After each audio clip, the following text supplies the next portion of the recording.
할렐루야. 오늘 성령 강림절입니다. 우리 교회에는 굉장히 중요한 날이죠. 그래서 우리가 오늘 사도행전 2장 1절에서 13절 말씀, 사도행전의 말씀을 많이 더 읽어야 되지만 시간 관계상 그 정도 읽고, 그리고서 성령이 임했다는 것이라고 하는 제목으로 우리 하나님의 말씀을 좀 증거하려고 합니다.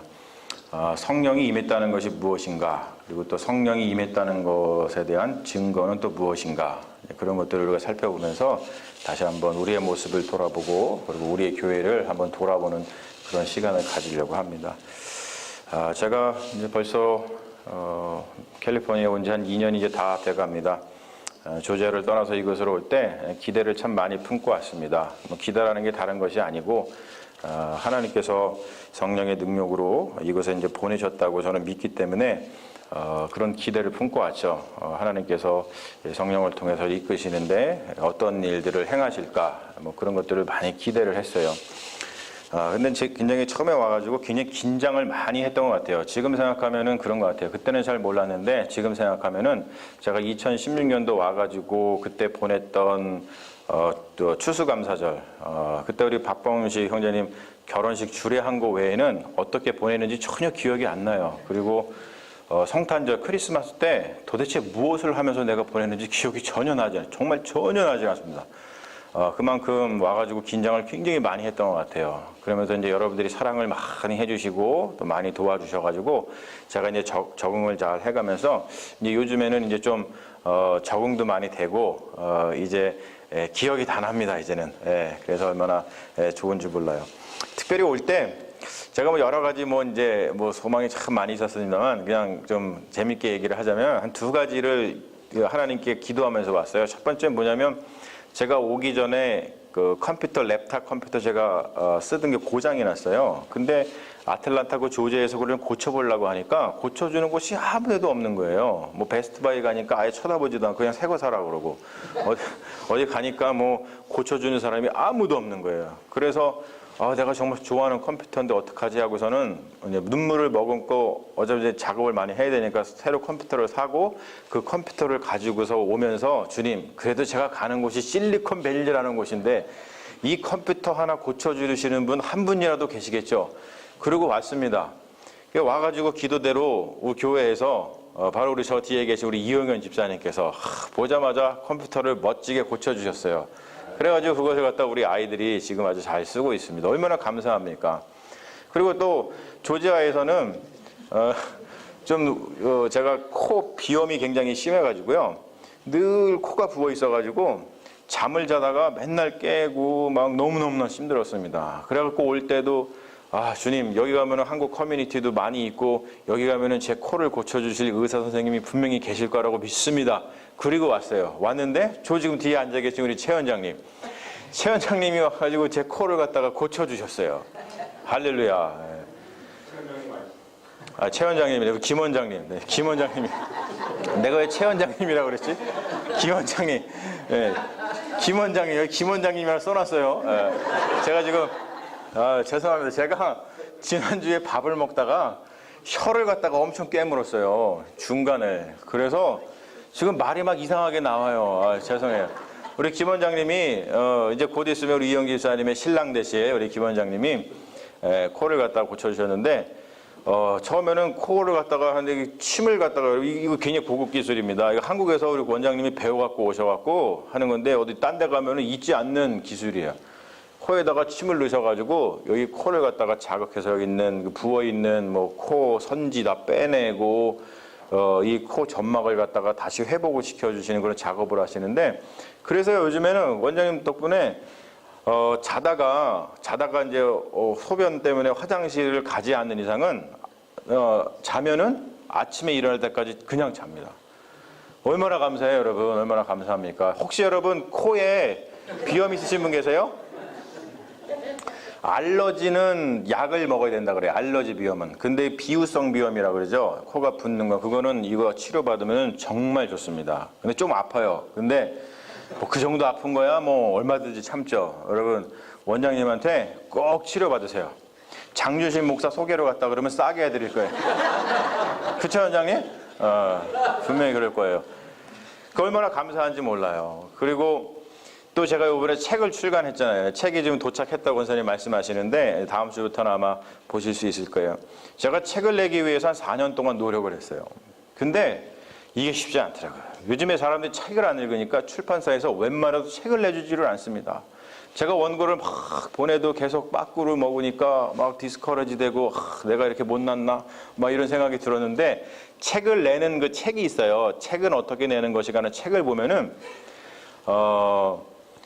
첫 번에 출판사에 보내가지고 책을 내준 베스트셀러가 한 명도 없대요.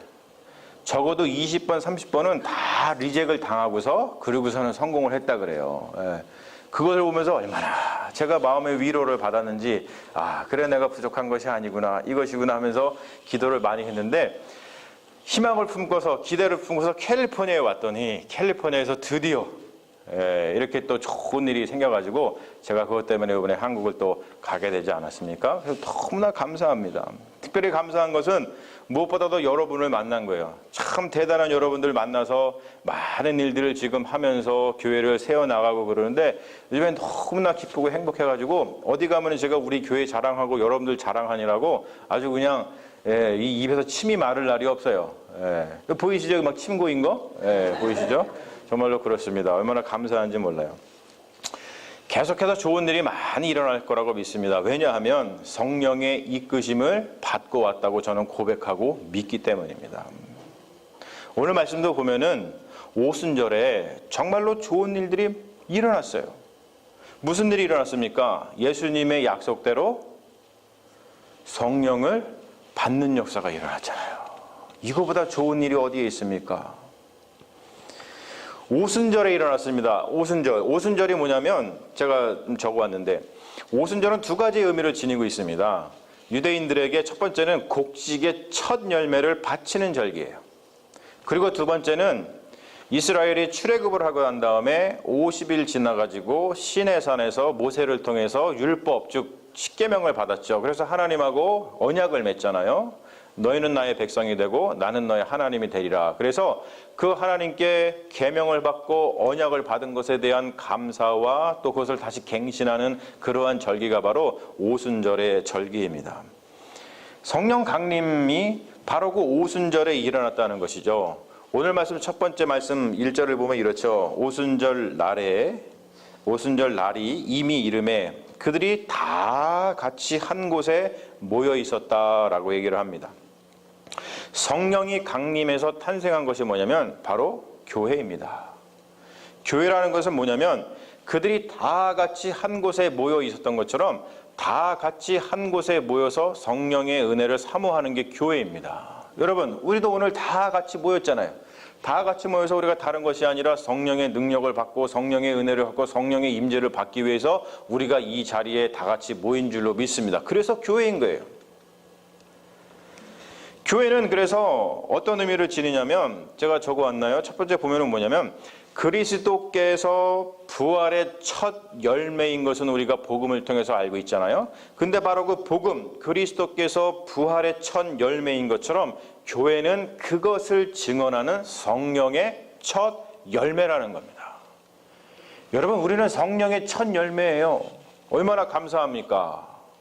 그리고 두 번째 뭐냐면, 교회는 율법의 완성이신 예수님이 그러셨어요. 나는 율법을 완성하러 왔노라, 폐하러 온 것이 아니라 완성하러 왔노라 라고 말씀하셨는데, 율법의 완성이신 그리스도를 머리로 삼아서 율법을 완성하시고 또 율법을 갖다가 살아있는 것으로, 죽은 것이 아니라 그냥 돌판에 써있는 죽은 것이 아니라 우리 마음판에 새겨있는 그 살아있는 것으로다가 생기를 불어 넣어주시는 바로 성령의 법에 의해서 움직이는 존재입니다.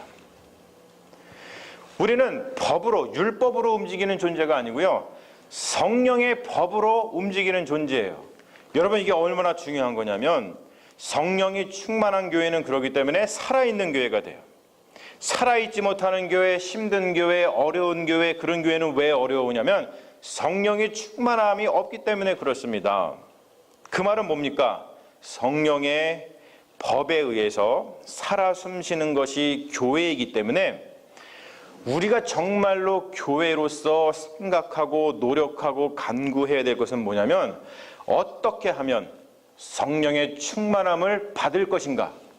어떻게 하면 우리는 성령의 충만함을 유지할 수 있을 것인가? 어떻게 하면 우리는 성령의 능력으로 주님의 일을 감당할 것인가? 이게 가장 중요하다는 거예요. 우리 안에 성령의 충만함이 있느냐 없느냐에 따라서 우리의 인생과 우리의 교회의 성패가 갈린다는 것이죠.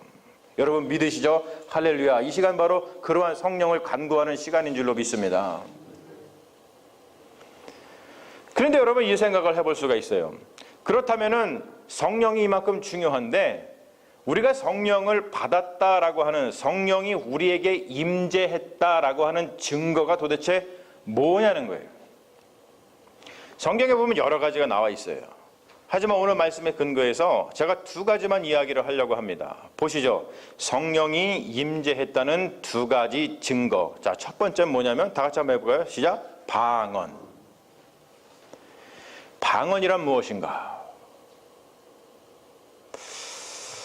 제가 지금 말씀을 드릴 텐데 아마 여러분들이 생각하시는 그 방언의 그 의미보다도 제가 깊은 차원의 그 방언의 의미를 여러분들한테 말씀드리려고 하는 거예요.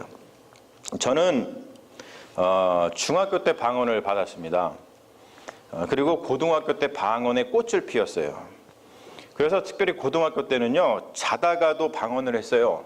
참 희한하죠? 은혜가 되니까 자다가도 방언을 하게 되더라고요. 그 어린 나이에. 그래서 방언을 막 하니까 어머니가 제 방에 오셔가지고 저랑 같이 그냥 밤새껏 같이 기도해 주시던 그 모습이 생각이 납니다. 그래서 방언 기도는 제가 30년 넘게 제가 기도할 때 쓰는 언어입니다. 여러분 30년 넘게 그 언어를 쓰면 거의 네이티브 같은 거예요. 그렇기 때문에 저는 지금도 기도할 때 방언으로 기도하는 것이 가장 편합니다. 근데 여러분 방언에는 두 가지 종류가 있거든요.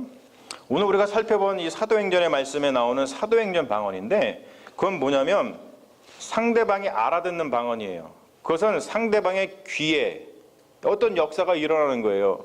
내가 한국말로다가 기도를 하고 있는데 영어를 쓰고 있는 미국 사람이 내 한국말 기도를 알아듣는 것이죠. 놀라운 겁니다. 오늘 말씀 속에 그게 일어나잖아요. 우리가 이러한 나라에서 왔는데 야, 쟤네들이 어떻게? 저 갈릴리 사람들이 어떻게? 우리나라 말을 통해서 복음을 증거하고 있지? 하나님의 일을 말하고 있지? 놀라워하잖아요. 얼마나 놀라우니까 나중에 어떤 사람이 비아냥거리면서 야, 저 사람들 술 취했다. 이런 얘기까지 하지 않습니까? 근데 성경에 보면 이 방언뿐만이 아니라 또 한 가지의 방언이 나오는데 그게 바로 고린도 방언입니다. 고린도 방언은 입에서 일어나는 거예요.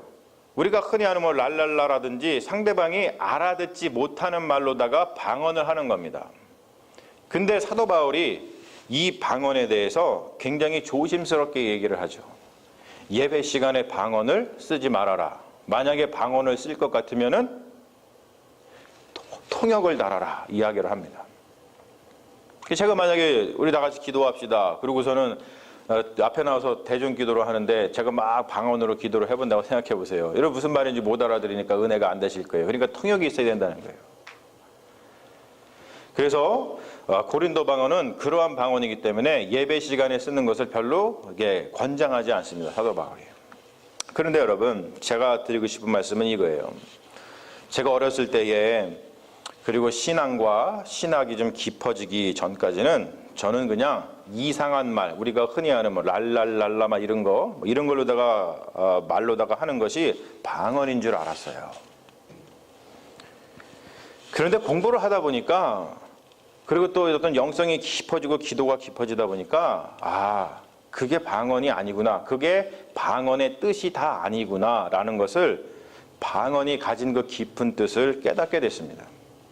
그 말은 뭐냐면 여러분 방언은 한마디로 해가지고 저기 써놨습니다. 제가 방언이라고 하는 것은 언어에 대한 새로운 경험이고 새로운 방식의 변화를 갖다가 방언이라고 얘기를 합니다.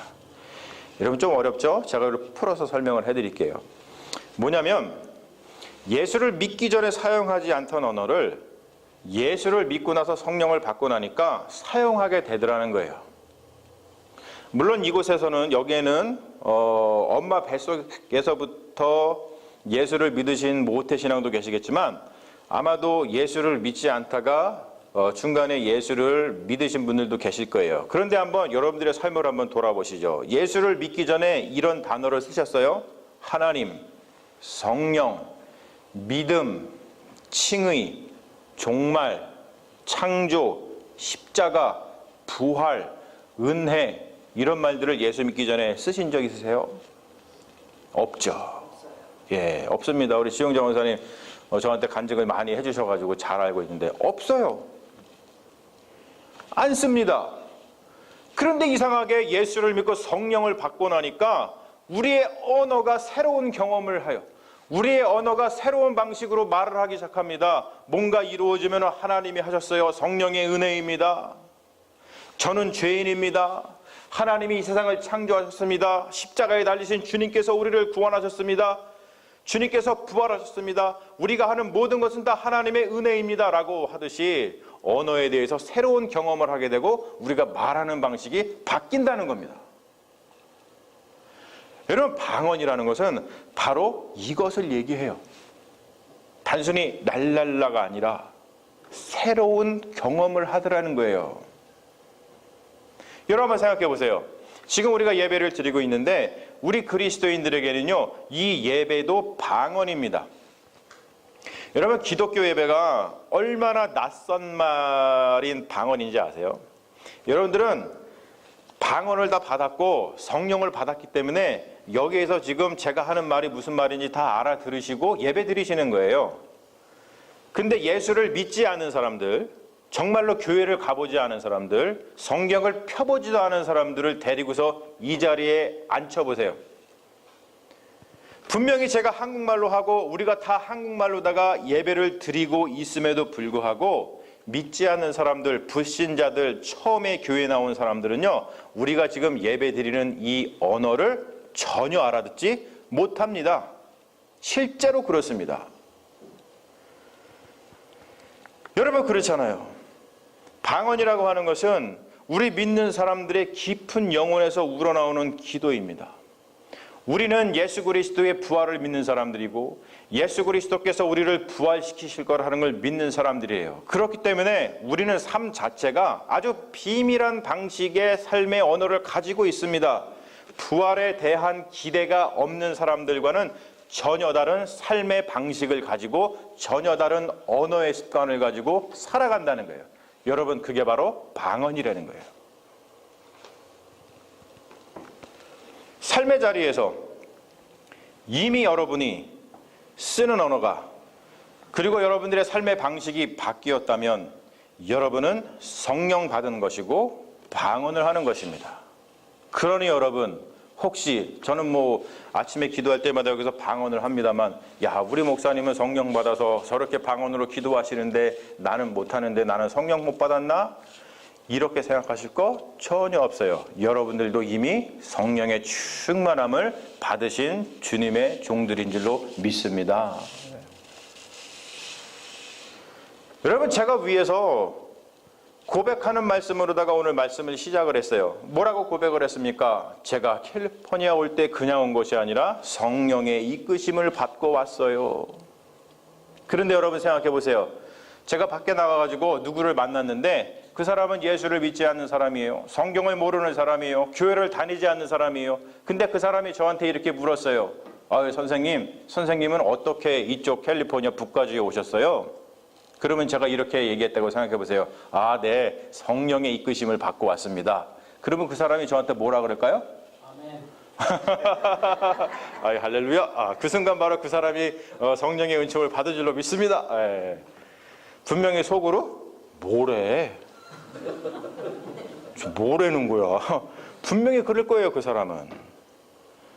근데 제가 지금 말씀 시간에 여러분들에게 여러분, 저는 그냥 온 것이 아니고 성령의 이끄심을 받고 이 자리에 왔습니다 라고 했을 때 여러분, 은혜가 되시죠? 적어도 은혜가 되지 않더라도 제가 지금 무슨 말씀을 드리는지 이해가 되시잖아요. 들리시잖아요. 그렇죠? 그렇기 때문에 이미 여러분들은 성령의 은혜를 받은 방언을 받은 믿음의 자녀인 줄로 믿습니다. 그리고 여러분, 두 번째로 보면은 성령이 임했다고 하는 두 가지 증거 중에 첫 번째가 방언이고 두 번째는 뭐냐면 하나님을 높이게 된다는 거예요. 그 말은 뭐냐면 삶의 방식이 변화된다는 것이죠. 자, 질문을 해볼게요, 여러분. 하나님을 높이는 것이 성령이 임했다고 하는 증거인데, 성령이 임해서 하나님을 높이려면은 어떻게 해야 되죠? 나 자신을 낮춰야 되는 거예요. 성경에 보면 교만이라고 하는 말이 나와요. 이게 휘브리스라고 하는 말입니다. 근데 교만은 뭐냐면 자기를 높이는 거예요. 근데 이 교만에는 또 두 가지가 있습니다. 첫 번째는 영적인 교만입니다. 영적인 교만은 뭐냐면 자기 자신을 하나님보다 높이는 것을 갖다가 영적인 교만이라 그래요. 그것뿐만 있는 것이 아닙니다. 육적인 교만도 있어요. 육적인 교만은 뭐냐면 자기보다 낮은 자리에 있는 사람을 무시하는 것을 갖다가 육적인 교만이라 그래요. 그래서 근본적으로 여러분, 교만은 뭐냐면 이런 거죠. 인간 관계에 높고 낮음이 있다고 생각하는 것 자체가 교만이에요. 여러분, 지금 한국 사회에서 가장 문제가 되고 있는 게 뭐죠? 갑질. 네, 너무나 잘하셔요. 갑질 아니에요, 갑질. 여러분, 왜 사람들이 갑질을 하고 살아갈까요? 교만 때문에 그래요. 무슨 교만? 제가 지금 말씀드린 것이요. 내가 너보다 높아. 너는 나보다 낮아. 라고 하는 교만한 생각이 있으니까 그 사람에 대해서 갑질을 하는 거예요. 근데 여러분, 예수님께서는 그 모든 교만을 꺾으셨잖아요. 본인이 저 높은 곳에 있어야 될 하나님의 아들인데도 불구하고 낮고 낮은 곳에 오셔서 우리를 위해서 십자가에 달려 돌아가시고, 사도 바울도 얘기하지 않습니까? 막힌 담을 주님께서 허셨다. 그래서 남자도 여자도 남종이나 여종이나 헬라인이나 히브리인이나 다 뭐다? 같다. 그래서 주님은 우리를 뭐라고 칭하십니까? 친구라고 칭하시는 거예요. 여러분 기억하십시오. 복음의 능력을 상실하고 성령의 임재를 받지 못하면 세상이 생각하는 것과 똑같이 교만한 마음이 드는데, 나는 너보다 높아, 너는 나보다 낮아, 이런 마음을 가지고 갑질하는 사람이 된다는 거예요. 여러분, 그러한 교만한 마음을 버리시기를 주님의 이름으로 축원합니다. 우리가 성령 받았다면 하나님을 높여야 되는데 왜 우리는 우리를 높이고 살아갑니까? 하나님을 높이려면 또 한 가지가 필요해요. 뭐냐면 내가 지금 살아가고 있는 이 세상의 어떤 권력, 이 세상의 어떤 권위를 낮춰야 됩니다. 근데 우리는 그러질 못해요. 왜 그러질 못하냐면 내가 지금 살아가고 있는 이 삶의 방법이 유일한 것이라고 생각을 하고 거기에 맞추려고 엄청 안간 힘을 씁니다. 세상 사람들이 요구하는 이 세상이 돌아가는 그 삶의 방식에 맞추려고 얼마나 노력을 합니까? 그래서 그래, 나는 돈이 많아야 돼. 그래, 나는 얼굴이 예뻐야 돼. 나는 좋은 학교를 나와야 돼. 나는 좋은 직장에 들어가야 돼. 여러분, 이것을 이루기 위해서 얼마나 우리가 우리의 인생을 허비하면서 살아갑니까? 요즘에 여러분, 좋은 학교 들어가려면요, 한국에서는 몇 가지가 조건이 필요하다 그러죠. 첫 번째, 할아버지의 재력이 있어야 돼요. 할아버지가 가난하면 좋은 학교 못 가요. 두 번째, 엄마의 정보력이 있어야 돼요. 엄마가 정보력이 없으면 좋은 학교를 못 보내요. 세 번째, 아빠의 무관심. 아빠가 너무 관심이 많으면 안 돼. 그냥 나가면 들어오면 안 돼. 가끔 와가지고 생사만 확인해야 돼. 그래야지 좋은 학교를 애들이 간대요. 그리고 마지막이 있습니다.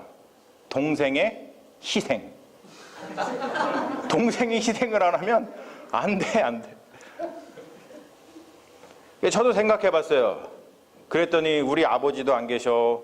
외할아버지 돌아가셨지. 엄마가 별로 정보력이 많은 것 같지 않고, 또 아빠가 너무 사랑이 많아가지고 너무 참견을 많이 하는 것 같고, 보기에는 동생이 너무 똑똑한 것 같고, 그래서 우리 건유 같은 경우는 큰일 났어요, 지금. 여러분, 그렇잖아요?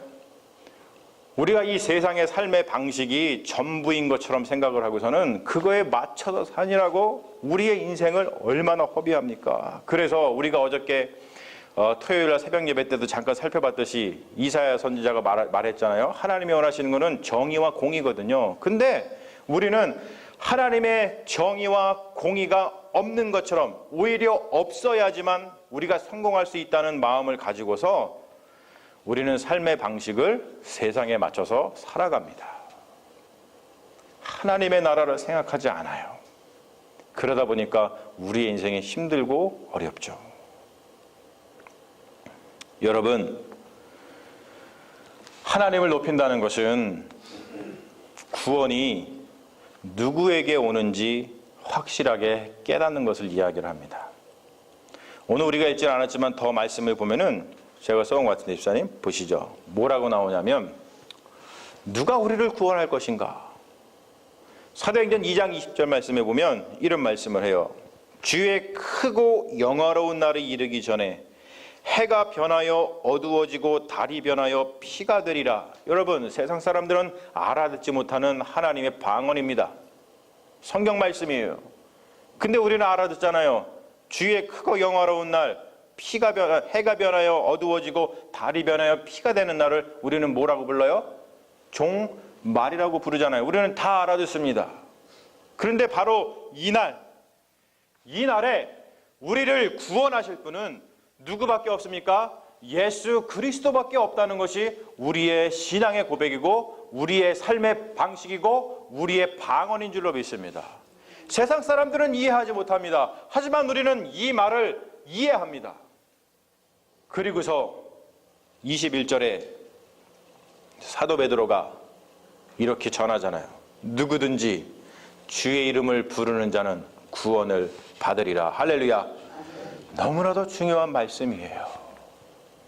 성령 받은 사람들, 성령이 임재한 사람들 입속에서 나오는 고백인 줄로 믿습니다. 저에게는 소망이 있어요.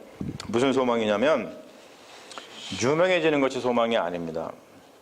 제가 책을 내고 강연도 다니고, 제가 또 보여드려야 되는데, 이번에 그 알래스카 가가지고 포럼을 해가지고 그 포럼 한 것이 대문짝만하게 LA에서 나오는 그 크리스찬 헤럴드의 대문짝만하게 한 면에 다 실렸거든요.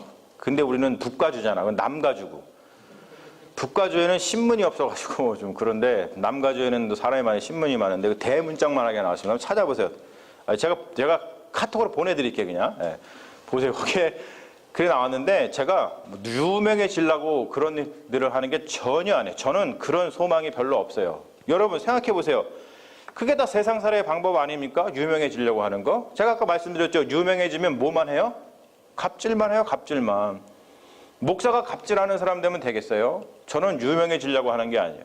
제가 이거를 갖다가 방언으로 얘기해 볼게요. 제가 되고 싶은 소망은 뭐냐면 하나님 나라의 공공재가 되는 것이 저의 소망입니다. 하나님 나라의 공공재. 그래서 제가 몇 번 말씀드렸지만 저는 하나님 나라의 공공재, 그래서는 하나님 나라의 공무원이라고 생각을 해요. 여러분 아시죠? 그래서 저는요 출퇴근 시간 정해놓고 하거든요. 남들이 뭐라 그러든 정시에 출근해가지고 정시에 퇴근합니다. 내 담임 목사니까 사실 마음대로 할 수 있거든요. 근데 저는 그걸 원치 않아요. 왜?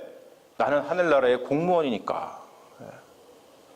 하나님 나라의 공공재가 되는 게 제 소망인데요. 그 말은 뭐냐면 하나님 나라를 위해서 크게 쓰임받고 싶어요. 쓸모있는 인재가 되고 싶고, 쓸모있는 존재가 되고 싶고, 쓸모있는 일꾼이 되고 싶습니다. 그래서 제가 책도 쓰는 거고, 그래서 공부도 열심히 하려고 노력하는 거고, 그래서 오늘 이렇게 이번 주에 한국에 가가지고 집회도 하면서 책에 대해서도 많이 홍보하고 그러려고 하는 거예요.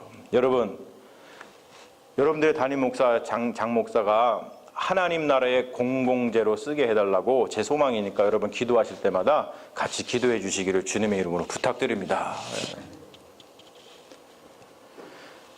여러분, 제가 오늘 말씀드린 대로 저는 확신합니다. 여러분은 성령이 임재한 그리스도인인 줄로 믿습니다. 우리 교회는 성령이 임재한 성령의 능력 아래 있는 교회인 줄로 믿습니다. 그러므로 여러분 열심히 방언하십시오. 랄랄라 방언이 아니라 여러분들의 삶의 현장에서 예수 그리스도를 전하세요.